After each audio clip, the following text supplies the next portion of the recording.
Hello student, my name is Anant Yadav. I am physics faculty at Resonance Kota.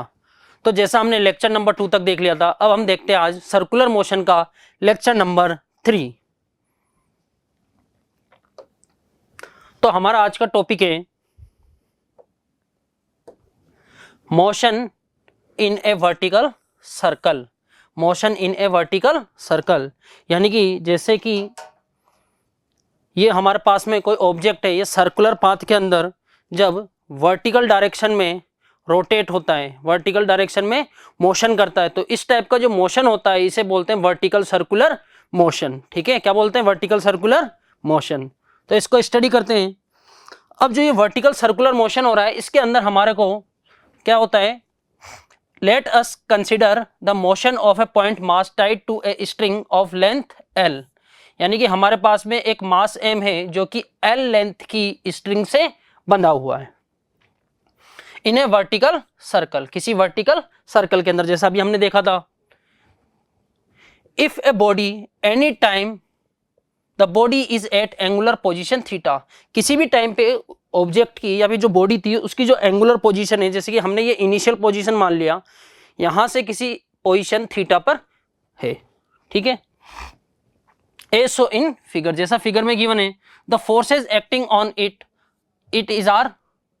Are tension. तो इस पे force जो act करेगा वो क्या करेगा? टेंशन। क्योंकि जो स्ट्रिंग है जब ये इस तरीके से यहां जाएगी तो यहां पर स्ट्रेस आएगा, तो वो जो फोर्स होगा वो कौन सा होगा? हमारा टेंशन फोर्स होगा, जिसे हम किससे डिनोट करते हैं? टी से। In the string along the radius towards the centre and the weight of the body mg acting vertically downward direction. तो इसको हम देख लेते हैं। यहां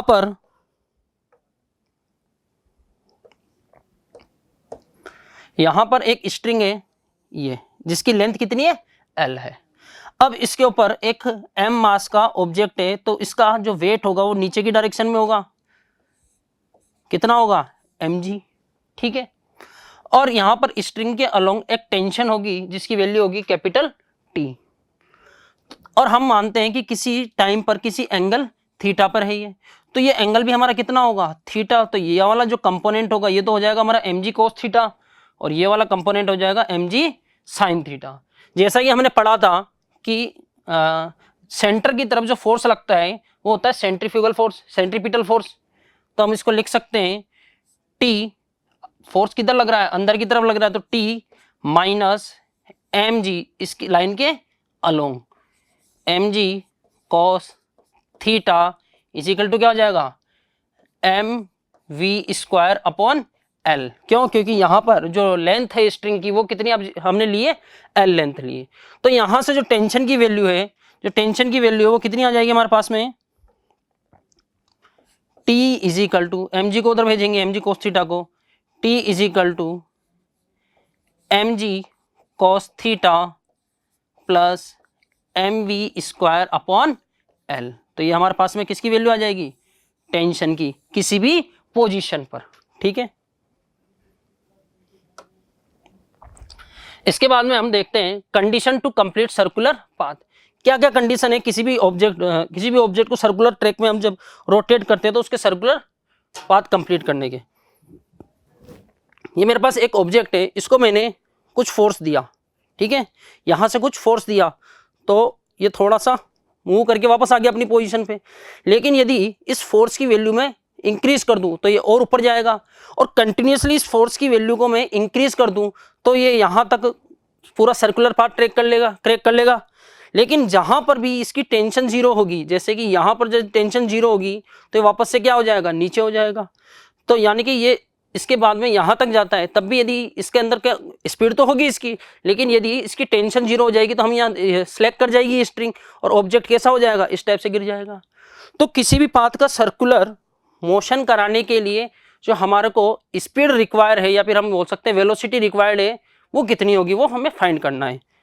तो उसके लिए किसी भी ऑब्जेक्ट के लिए यहां से यहां तक के बीच में यदि टेंशन जीरो होती है तो ये वापस से क्या कर जाएगा? सेलेक्ट कर जाएगा।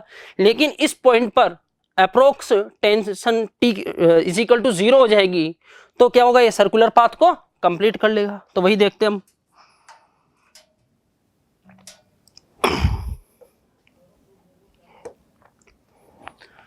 condition to complete circular path, the point mass will complete the circle if tension is never zero. जैसा हमने देखा था कि टेंशन कहीं भी जीरो नहीं होनी चाहिए, except momently if at all. If tension becomes zero at any point, string will go slack. String क्या कर जाएगी, स्लैक कर जाएगी, यानी कि हमारा सर्कुलर पाथ कवर नहीं होगा. The only force acting on the body is gravity, क्योंकि उस समय टेंशन फोर्स तो जीरो हो जाएगा, लेकिन कौन सा फोर्स लग रहा होगा, only on acceleration due to gravity की वजह से ग्रेविटी फोर्स लगेगा. Hence its subsequent motion will be similar to the of a projectile. किसके टाइप होगा, लाइक ए प्रोजेक्टाइल मोशन होगा. फ्रॉम इक्वेशन 1, जैसा कि हमने अभी थोड़ी देर पहले हमने टेंशन फाइंड करी थी, टेंशन का फॉर्मूला क्या आया था हमारे पास में, T is equal to mg cos theta plus mv square upon L. It's evident that tension decreases with increase in theta. यदि हम थीटा की वैल्यू को इंक्रीज करते हैं तो जो टेंशन होगी वो क्या होगी, डिक्रीज. यदि हम थीटा की वैल्यू यहां पर जीरो करते हैं तो टेंशन आ जाती है हमारे पास में T is equal to mg cos theta की वैल्यू 1 है plus mv square upon L, यानी कि दोनों क्या हो रहे हैं, ऐड हो रहे हैं. लेकिन जब हम यहां पर थीटा की वैल्यू को इंक्रीज करते हैं, थीटा कहां से मेजर कर रहे हैं हम, इनिशियल पॉइंट हमारा ये है, तो हम यहां से थीटा ले रहे हैं. ठीक है, यदि थीटा इंक्रीज करते करते करते मैं थीटा को यहां तक लेके जाता हूं, एज्यूम कर लेते हैं पहले हम 90 डिग्री तक ले जाते हैं. ठीक है, तो यहां पर जो टेंशन होगी वो क्या होगी, T mg cos 90 की वैल्यू कितनी होती है, जीरो. तो यहां पर टेंशन कितनी हो जाएगी, mv स्क्वायर अपॉन L. लेकिन वहीं यदि मैं इसको और इंक्रीज करता हूं, थीटा की वैल्यू को हम और इंक्रीज करते हैं continuously,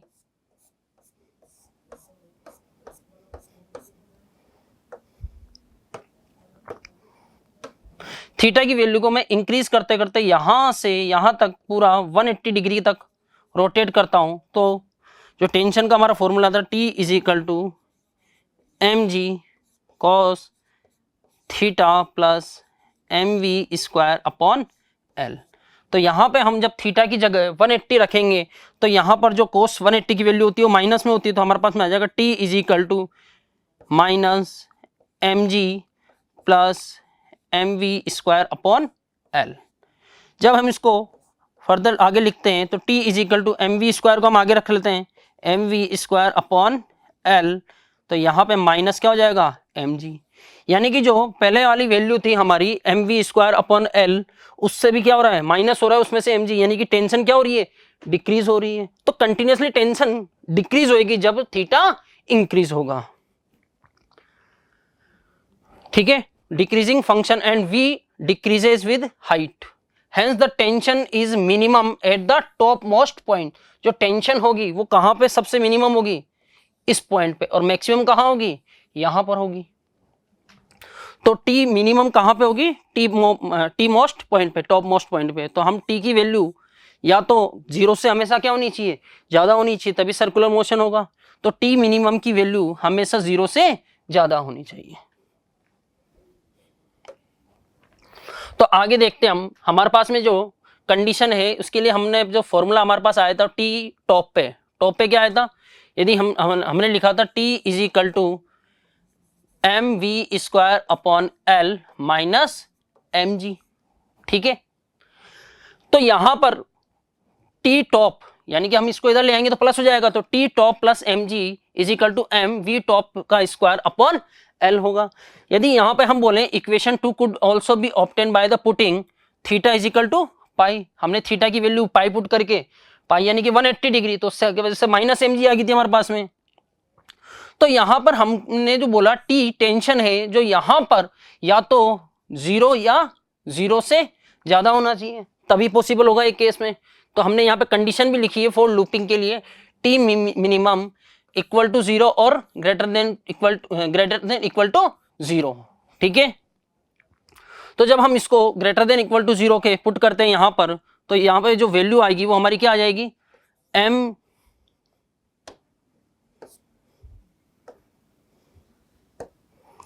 M V square sorry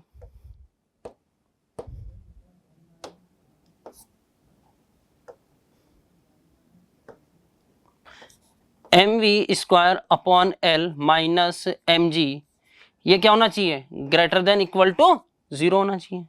तो हम इसको उधर लेके जाएंगे तो ये क्या हो जाएगा हमारे पास में, M V square upon L greater than equal to M G. तो इसको हम फर्दर सोल्व करते हैं तो इस एल को उधर ले जाएंगे, एम से एम कैंसिल हो जाएगा, तो यहां से V square is equal to क्या आएगा, एल जी। और जब इसको आगे सोल्व करेंगे हम तो v is equal to under root L G. तो यहां पे हमारा जो बीच में साइन था वही रखते हैं हम continue, greater than equal to, यानी कि जो v की वैल्यू है वो अंडर रूट एल जी से ज्यादा होनी चाहिए, तभी सर्कुलर मोशन पॉसिबल होगा हमारा। ठीक है, तो हम आगे देख लेते हैं। तो टिप मोस्ट पॉइंट पे जो वेलोसिटी है वो कितनी होनी चाहिए, अंडर रूट जी एल से ज्यादा या बराबर। Condition for the looping is this, if speed at lowest point is you. यदि हम बात करें, यहां पर देख लेते हैं हमने जैसे यहां पर जो स्पीड एज्यूम करी इनिशियली यू एज्यूम कर ली, और यहां की जो हमारी स्पीड आई वो कितनी आ गई थी, अंडर रूट जी एल आ गई थी। और हम यहां पर रेफरेंस लाइन एज्यूम कर लेते हैं, तो यहां पर जो हमारी पोटेंशियल एनर्जी है वो कितनी होगी, 0। और इस स्ट्रिंग की जो लेंथ है एल एज्यूम करी थी, तो ये जो टोटल लेंथ होगी ये कितनी हो जाएगी हमारी, यहां से यहां तक की 2L। ठीक है, तो कंजर्वेशन ऑफ मैकेनिकल एनर्जी से देखते हैं हम, initial K initial plus P initial is equal to K final plus P final. तो इनिशियल पॉइंट पे जो काइनेटिक एनर्जी है वो होगी half M U square is equal sorry plus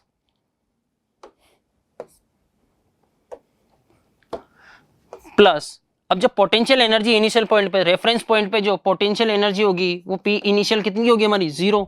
तो यहां पर 0 पुट करेंगे, और इस पॉइंट पे जो काइनेटिक एनर्जी होगी वो होगी हाफ एम वी स्क्वायर, और वी स्क्वायर यानी कि यहाँ पे वैल्यू पुट करेंगे तो अंडर रूट जी एल का स्क्वायर करेंगे तो क्या जाएगा ये जी एल, और पी फाइनल क्या होगा हमारा, यहाँ जो पोटेंशियल एनर्जी है उसका फॉर्मूला होता है एम जी एच।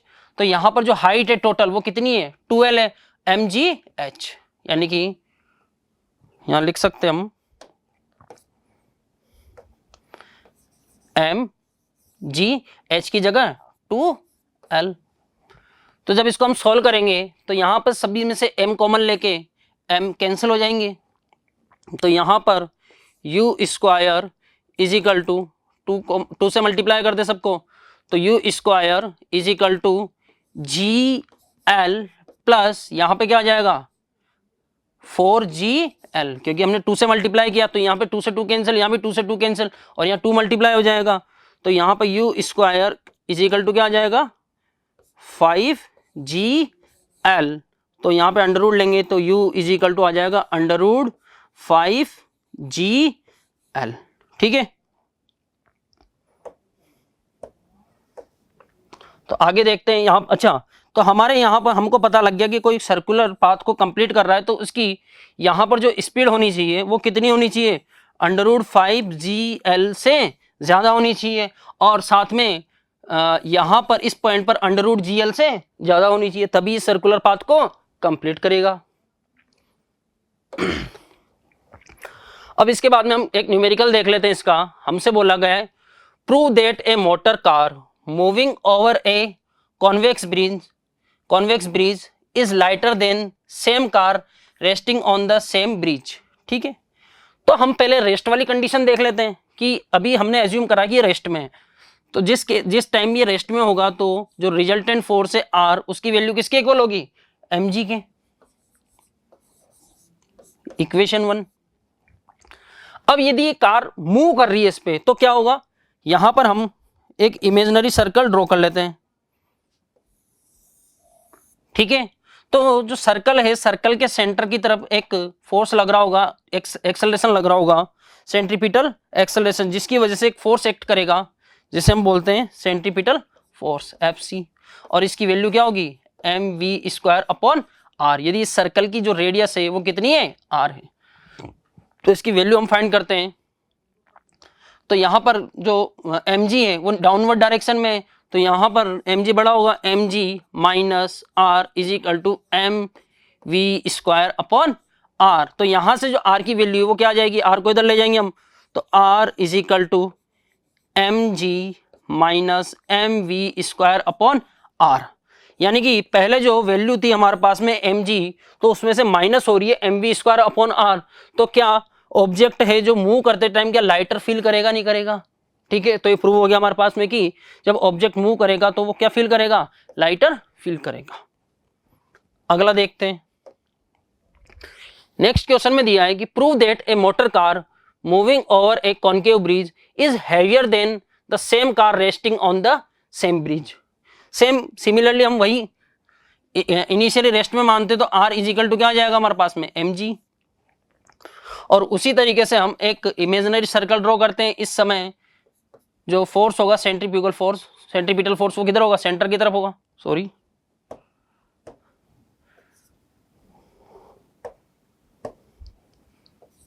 ठीक है, तो यहां पर इस केस के अंदर आर की वैल्यू क्या होगी, बड़ी होगी, तो R minus M G is equal to क्या हो जाएगा, M V square upon R. तो यहां से जो आर की वैल्यू आएगी वो कितनी आ जाएगी हमारे पास में, M G plus M V square upon R. तो यहां से हमारे को आर की वैल्यू मिल जाती है R is equal to M G plus M V square upon R. तो पिछले केस के अंदर तो माइनस हो रहा था, लेकिन इस केस के अंदर क्या हो रहा है, ऐड हो रहा है, plus M V square upon R, जिसकी वजह से इसकी वैल्यू क्या हो जाएगी, इस केस की अपेक्षा ज्यादा हो जाएगी। यानी कि रेस्ट की अपेक्षा जब सर्कुलर इस टाइप का होगा तो जो वेट होगा वो क्या होगा, हेवियर होगा। ठीक है,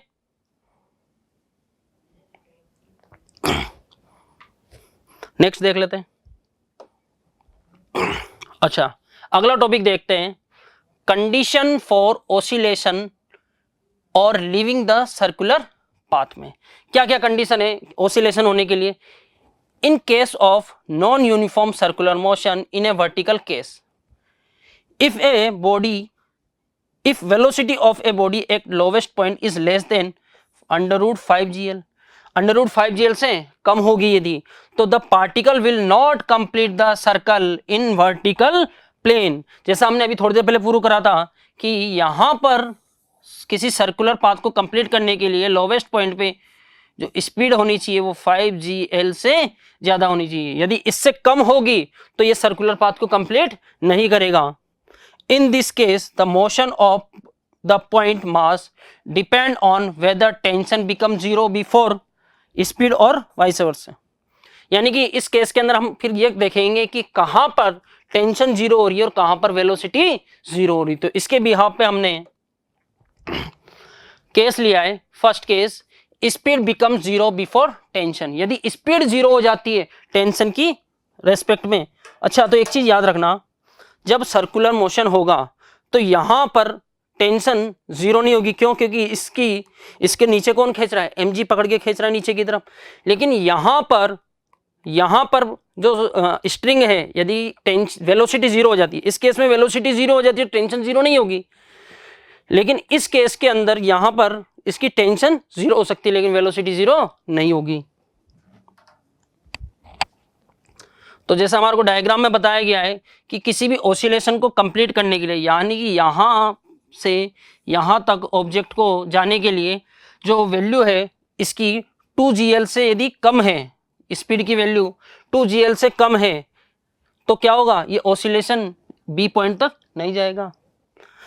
तो हम देख लेते हैं, in this case the ball never rises above the level of the centre O. यानी कि ये जो बी पॉइंट है ये सेंटर ओ ही है। The body is confirmed to move within A and B। Confirm है बॉडी A और B के बीच में ही मूव करेगी। जहां पे थीटा की वैल्यू लेस देन 90 डिग्री होगी, मैक्सिमम ये 90 डिग्री है, तो यहां पे थीटा की वैल्यू क्या होगी, 90 डिग्री से कम। For this speed at A, यानी कि इस स्पीड के लिए अंडर रूट 2gl के लिए। इन this case tension can not be zero since A component of gravity act radially outward. जैसा हमने बताया था कि रेडियली आउटवर्ड क्या वर्क करेगी, gravity. Hence the string will not go slack and the ball will revert back as soon as its speed becomes 0. Its motion will be oscillatory motion, यानी कि ये जो मोशन होगा वो कैसा होगा, oscillatory मोशन होगा। जैसे कि मैंने यहाँ पर इसकी स्पीड को 0 कर दिया इस पॉइंट पे, तो जो बॉल है वो कैसे मूव कर रही है, एक ऑसिलेशन कर रही है कंटिन्यूअसली जब तक इसके अंदर एनर्जी होगी।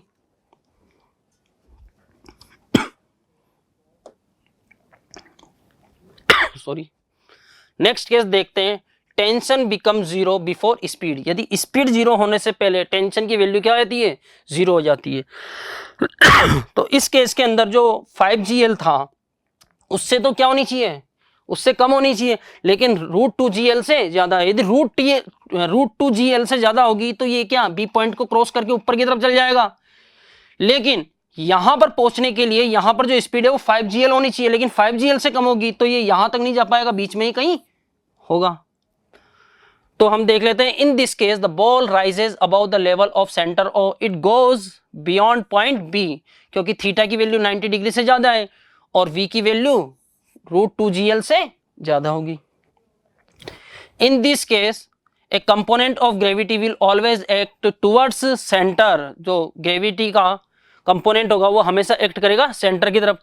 हेंस सेंटीपिटल एक्सेलरेशन और speed will remains non zero, hence the tension become 0 first. सबसे पहले क्या 0 होगी, टेंशन 0 होगी, क्योंकि एक प्रोजेक्टाइल की तरफ बिहेव करेगा। जैसे कि यहां पर मेरे पास में एक ऑब्जेक्ट है, उसको यदि मैं कुछ स्पीड से थ्रो करता हूं किसी एंगल पे, तो यहां पर ये जब जाएगा, यदि यहां पर हम देखते हैं तो यहां के बाद के अंदर यदि इसकी स्पीड भी 0 भी हो जाती है तो फिर भी क्या कंटिन्यूअसली इस टाइप से ये मूव करेगा। ठीक है,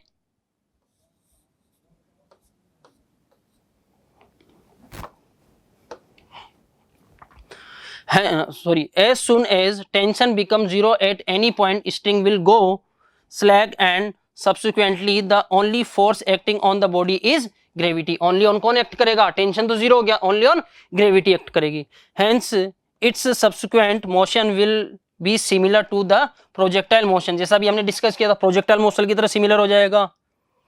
In this case motion is combination of circular and projectile motion. तो मोशन जो होगा वो कॉम्बिनेशन होगा सर्कुलर और प्रोजेक्टाइल मोशन का। ठीक है, एग्जाम्पल देखते हैं हम इसका। If velocity of a point mass attached to a string at lowest point is just enough of looping the loop, यानी कि हमको जो गिवन है वो क्या है कि कोई ऑब्जेक्ट है वो किसी सर्कुलर पाथ के अंदर मूव कर रहा है और उसको जो इनिशियली स्पीड है वो उसकी इतनी है कि वो लूप को कंप्लीट कर रहा है। तो लूप कंप्लीट करने के लिए मिनिमम स्पीड कितनी रिक्वायरमेंट है इस पॉइंट पे, √5GL। आगे बोला है find the value of potential energy, यानी कि हमें एक तो पोटेंशियल एनर्जी फाइंड करनी है, second speed, tension, centripetal, tangential and net acceleration. किस किस पॉइंट पे, एट लोवेस्ट पॉइंट ए, यानी कि इस पॉइंट को हमने नाम दे दिया A. At point where highest height is equal to the radius of circle, यानी कि सर्कल की जो रेडियस है इसके इक्वल हाइट होनी चाहिए, यानी कि इस पॉइंट पे, इसे हम बोल देते हैं बी। और एंड डी, डी किधर होगा, यदि हमने इधर बी माना है तो इस पॉइंट पे क्या होगा हमारा, डी होगा। At top most point C, जो टॉप मोस्ट पॉइंट है उसको क्या बोला है, सी बोला है। तो इसको हम देख लेते हैं। तो हम इसका डायग्राम बनाते हैं। यदि ऑब्जेक्ट यहां पर है, ठीक है, तो यहां पर इसकी स्पीड जो लोअर पॉइंट पर है वो कितनी होनी चाहिए, √5GL। ठीक है, सर्कुलर पाथ को कंप्लीट करने के लिए। अब हम यदि इसे रेफरेंस पॉइंट मानते हैं तो यहां पर जो पोटेंशियल एनर्जी है, जो फर्स्ट पूछा था हमसे पोटेंशियल एनर्जी, तो पोटेंशियल एनर्जी कितनी होगी इस पॉइंट पे, 0, क्योंकि रेफरेंस पॉइंट पे पोटेंशियल एनर्जी क्या अज्यूम करते हैं हम, क्या मानते हैं, 0 मानते हैं। साथ में हमसे पूछा था स्पीड, तो स्पीड क्या होगी, √5GL। इसके बाद में हमसे पूछा था ए पॉइंट पर टेंशन, तो टेंशन के लिए हम स्ट्रिंग एज्यूम करते हैं, यहां पर होगी टेंशन और नीचे की तरफ क्या एक्ट कर रहा होगा, mg, और जो सेंट्रीपिटल फोर्स होगा वो किधर होगा, सेंटर की तरफ। तो यहां से हम लिख सकते हैं T minus M G is equal to M V square upon L. इसको करेक्ट कर लेते हैं, यहाँ पर पूरे के अंडर रूट है। तो यहां पर जो v की वैल्यू पुट करेंगे तो t को उधर ले जाते हैं mg और v की वैल्यू पुट करेंगे v स्क्वायर यानी कि 5gl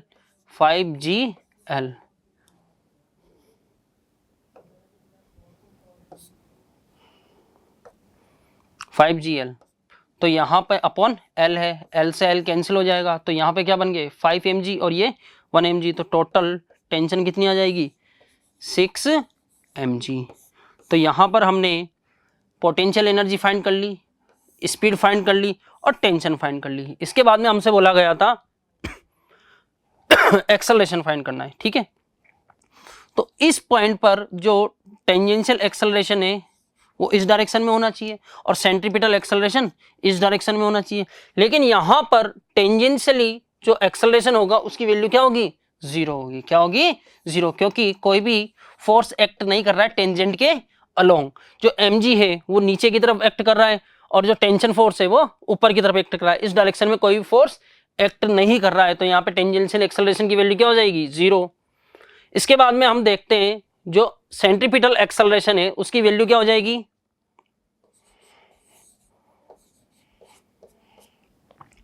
तो यहां से हम देखते हैं तो इसकी वैल्यू हो जाएगी 6g के बराबर। किसके बराबर हो जाएगी 6g के बराबर, सॉरी एक minute, AC is equal to क्या होता है mv स्क्वायर अपॉन l। तो AC मास क्या है हमारा m और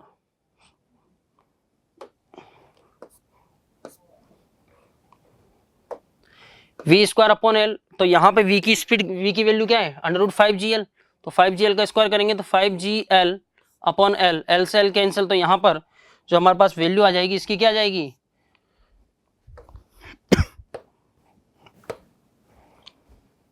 6g के बराबर। इसके बाद में हमसे पूछा है कि जो नेट एक्सेलरेशन होगा वो कितना होगा, तो फिफ्थ नेट एक्सेलरेशन कितना होगा a नेट। तो इस केस के अंदर जो नेट एक्सेलरेशन होगा, सॉरी फिर से इसकी वैल्यू क्या आई थी हमारे पास में 5g, कितनी आई थी 5g, तो हमारे पास में सेंट्रीपिटल एक्सेलरेशन कितना होगा 5g और जो नेट एक्सेलरेशन होगा वो दोनों के सम होगा, तो कितना होगा ये 5g के इक्वल ही होगा। इसके बाद में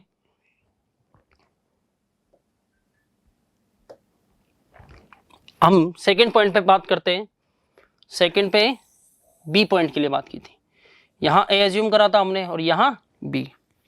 तो जिस केस में यहाँ पर स्पीड 5gl होती है तो उस केस के अंदर यहाँ पर जो स्पीड होती है वो क्या होती है √3gl होती है। तो इस केस के अंदर जो टेंशन है वो इस डायरेक्शन में होगी और mg इस डायरेक्शन में एक्ट करेगा और इधर सेंट्रीपिटल फोर्स होगा। तो यहाँ पर जो पोटेंशियल एनर्जी है वो कितनी होगी, यहाँ से कितनी हाइट पर है l हाइट पर, तो जो पोटेंशियल एनर्जी होगी वो होगी हमारी mgh। तो मास mg और हाइट कितनी है l, तो mgl होगी, ठीक है।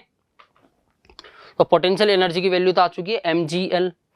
इसके बाद में हमसे सेकंड जो पूछा गया था वो क्या पूछा गया था स्पीड। तो स्पीड क्या होगी यहाँ पर, इसे b बोल देते हैं, b और d पर क्या होगी सेम होगी और इसकी वैल्यू होगी √3gl। अब बात करें टेंशन की, तो यहाँ पर जो ग्रेविटी है वो इस डायरेक्शन में एक्ट कर रही है लेकिन सेंट्रीपिटल फोर्स टेंशन की डायरेक्शन में। तो यहाँ से थर्ड नंबर पे जो t की वैल्यू होगी वो किसके बराबर होगी mv स्क्वायर अपॉन l। तो यहाँ से v की वैल्यू जब पुट करेंगे तो t इज इक्वल टू आ जाएगा m into 3gl upon l, l से l कैंसिल, तो यहाँ पे जो टेंशन की वैल्यू आ जाएगी वो आ जाएगी 3mg। तो यहाँ पर हमारे पास में पोटेंशियल एनर्जी आ चुकी है, स्पीड आ चुकी है और टेंशन भी आ चुकी है। अब इसके बाद में हम बात करते हैं एक्सेलरेशन की। तो फोर्थ नंबर पे हम बात करते हैं सेंट्रीपिटल एक्सेलरेशन की। तो सेंट्रीपिटल एक्सेलरेशन निकालने के लिए वही AC is equal to v square upon l। तो यहाँ से v की वैल्यू है √3gl, इसका स्क्वायर करेंगे तो 3gl अपॉन l, l से l कैंसिल, तो सेंट्रीपिटल जो एक्सेलरेशन आएगा वो आ जाएगा 3g। अब बात करें टेंजेंशियल एक्सेलरेशन की, तो यहां पर जो एक्सेलरेशन होगा टेंजेंट के अलग, उसी को हम टेंजेंशियल एक्सेलरेशन बोलेंगे। और इस समय इसके ऊपर जो वर्क कर रहा है वो कौन कर रहा है, ग्रेविटी। तो यहां पर जो हमारा एक्सेलरेशन होगा वो किसकी वजह से होगा, जी की वजह से। तो यहां पर टेंजेंशियल एक्सेलरेशन की वैल्यू आ जाएगी at इज इक्वल टू जी। तो यहां से at इज इक्वल टू क्या आ जाएगा, जी के इक्वल आ जाएगा।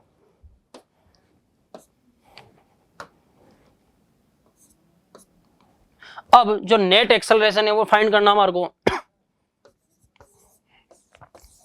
ए नेट, और ए नेट का हमने जो फॉर्मूला देखा था वो होता है a c square plus a t square. जब इसको हम सोल्व करेंगे तो 3g का स्क्वायर क्या होगा, 9g स्क्वायर, प्लस इसका जी स्क्वायर का क्या होगा, जी स्क्वायर तो 10g स्क्वायर। जब इसको सोल्व करेंगे तो ए नेट इज इक्वल टू आ जाएगा, जी बाहर आ जाएगा, तो हम लिख सकते हैं जी रेट अंडर रूट 10, जी अंडर रूट 10 मीटर पर सेकेंड स्क्वायर। ठीक है,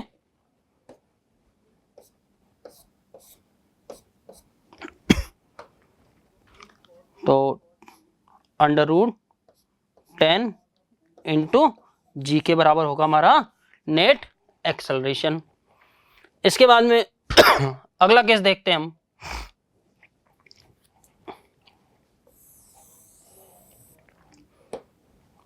टॉप मोस्ट पॉइंट पे पोटेंशियल एनर्जी, तो यहां पर हमने रेफरेंस लाइन एज्यूम करी थी, तो ये लेंथ L है और ये भी क्या होगी L, तो टोटल लेंथ होगी वो कितनी हो जाएगी, दोनों का सम 2L।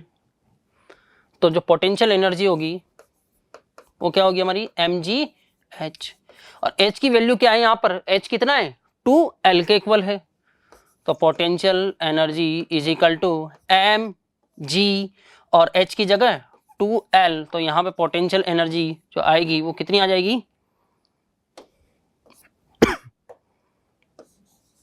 जो पोटेंशियल एनर्जी वो कितनी आ जाएगी 2mgl के इक्वल आ जाएगी, 2mgl के इक्वल आ जाएगी।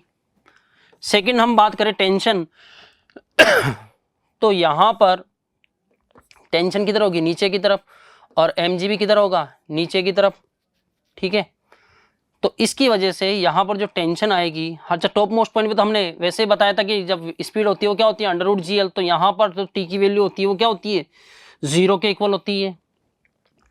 उसके बाद में थर्ड हम बात करते हैं स्पीड की, तो यहाँ पर जो स्पीड है वो कितनी होनी चाहिए हाईएस्ट पॉइंट पे under root G L. Fourth बात करें हम एक्सेलरेशन की, तो यहां पर जो टेंजेंशियल एक्सेलरेशन है उसकी वैल्यू तो क्या होगी